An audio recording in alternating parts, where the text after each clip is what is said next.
Turning now to an update tonight on a traffic stop where authorities say two Chinese nationals were found with around $250,000 worth of gold bullion bars.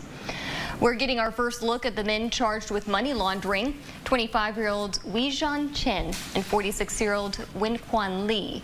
Officials say they had entered California from Mexico.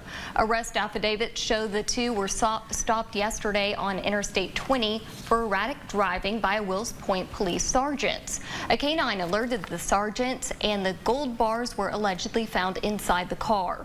The Van Zandt County District Attorney says she believes the gold bars were obtained through criminal activity.